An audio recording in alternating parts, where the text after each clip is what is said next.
नमस्कार, मी जितेंद्र चव्हाण. सुंदर आपले कोकण या यूट्यूब चॅनलमध्ये सर्वांचं खूप खूप स्वागत आहे. मित्रांनो, मे महिना आहे आणि मे महिन्यामध्ये आम्ही आमच्या कोकणातल्या गावामध्ये आलो आहे. राजापूर रत्नागिरी जिल्ह्यातील आणि राजापूर तालुक्यातील हातदे आमचं गाव आहे. आणि या गावामध्ये 1966 साली फलोद्यानतर्फे एक 500 झाडांची कलमाची मोठी बाग केली आहे. आता आपल्या कोकणातला हा हापूस आहे, हा रत्नागिरी हापूस. हा हापूस अख्ख्या जगामध्ये प्रसिद्ध आहे. परंतु बऱ्याच लोकांना हा हापूस कसा काढला जातो आणि आपल्यापर्यंत म्हणजे जे शहर आहेत त्या शहरामध्ये आपल्यापर्यंत कसा पोहोचवला जातो याविषयीची काही माहिती नसते. तर आजचा जो हा व्हिडिओ आहे, या व्हिडिओमध्ये आपण तेच बघणार आहोत की हापूस कसा काढला जातो आणि तो आपल्यापर्यंत कसा पोहोचवला जातो, हापूस कसा ओळखायचा, त्याचबरोबर कोणता हापूस खरेदी करताना जे आपल्याकडे खराब हापूस येतो, म्हणजे आपण जी एखादी पेटी घेतो आणि त्या पेटीमध्ये हापूस खराब निघतो, तो हापूस खराब का निघतो याविषयी आपण माहिती घेणार आहोत. तर हा बघा, हापूस ओळखताना हापूसची साईज हा ओरिजिनल हापूस आहे आणि हा झाडावरती पिकलेला आहे. परंतु कधीही झाडावरती पिकलेला जो हापूस असतो तो जास्त चवीला लागत नसतो. तर त्याला आपण गवतामध्ये ठेवावा लागतो. म्हणजे काढल्यानंतर 2-4 दिवस गवताच्या पेटीमध्ये ठेवला की तो चवीला चांगला येतो. इकडे आमच्या कोकणामध्ये याला आडी बोलतात, आडीमध्ये ठेवणे. तर आजच्या व्हिडिओमध्ये आपण हेच सर्व पाहणार आहोत. तर हा व्हिडिओ तुम्ही शेवटपर्यंत बघा आणि या चॅनलवरती तुम्ही नवीन असाल तर चॅनलला सबस्क्राईब करा, लाईक करा. चला तर व्हिडिओला सुरुवात करूया. मुळापासून आपण दाखवूया. जास्त उंचीचं झाड नसतं कलमाचं. ही थोडीशी झाडं जास्त जुनी झालेली आहेत म्हणून थोडीशी मोठी आहेत. बाकी जर नवीन कोणी जर बाग लावली असेल तर त्याची जास्त मोठी जास्त. आणि ह्या ठिकाणी वरती योगेश आंबे काढतोय. त्याच्या हातामध्ये घळ आहे. आता घळ म्हणजे काय ते पण आपण खाली आल्यानंतर दाखवूया. घळाने आंबे उतरवून काढले जातात. ज्यावेळी एखादा आंबा घळामधून खाली पडतो आणि तो आंबा जमिनीवरती आपटल्यानंतर जर तो आपण आडीमध्ये ठेवला आणि तो आपल्यापर्यंत आला तर तो आंबा खराब निघतो. ज्यावेळी आपण आंबे खरेदी करतो आणि आपल्या घरी ज्यावेळी आंबे जे खराब निघतात ते काही बागायतदार हे पडलेले आंबे त्याच्यामध्ये मिक्स करून आपल्यापर्यंत पोहोचवतात. त्याच्यामुळे कधी आंबे घेताना ओळखीच्या माणसाकडूनच घ्यायचे. हा बघा, हा आता आंबे काढलेले आहेत आणि घळ हा खाली दिलेला आहे. हे बघा, हे अशा पद्धतीने उतरवले जातात. कधी कधी फाटी असते, फाटीमध्ये वरती एक एक फाटी भरून दिले जातं आणि हा घळ आहे.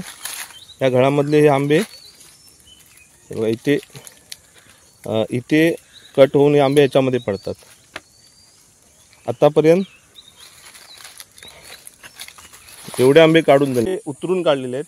आणि हे बघा, त्याच्या बाजूला हे वेगळे आंबे ठेवले आहेत. हे आंबे ज्यावेळी आंबे वरून काढत होतो या घळाने, हा जो घळ आहे ह्या घळाने काढत होतो त्यावेळी ते घळातून बाहेर पडलेले आहेत. त्याच्यामुळे हे आंबे विक्रीसाठी किंवा यासाठी ठेवले जाणार नाहीत. परंतु कधी कधी काय होतं, आपल्याकडे जे आंबे येतात आणि आपण पेटी घेतो 5 डझनची, त्याच्यामध्ये कमीत कमी 1 डझन आंबे हे खराब निघतात. त्याचं कारणच आहे की जे घळातून खाली वरून पडलेले आंबे असतात ते त्याच्यामध्ये मिक्स केले जातात आणि ते आंबे मग व्यवस्थित पिकत नाही, ते खराब निघतात.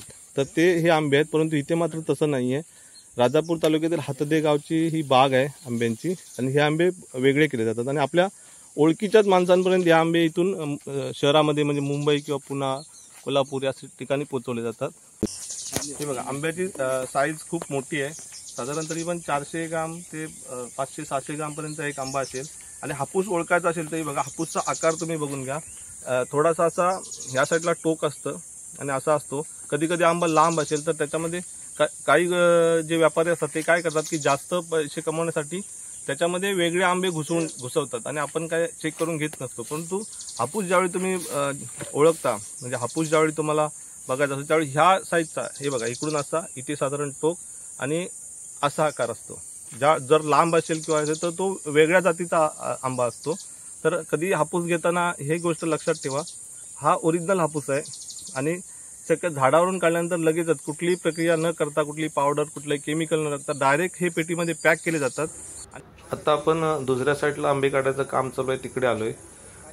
तिकडे जास्त कामगार आहेत कारण आंब्याचे झाडं जे आहेत तिकडे जास्त आंबे लागले. त्याच्यामुळे आंब्याच्या झाडावरती चढून काही कामगार आंबे काढतात तर काही खालून काढतात आणि त्यांनी वरती पार्टी घेतलेली आहे.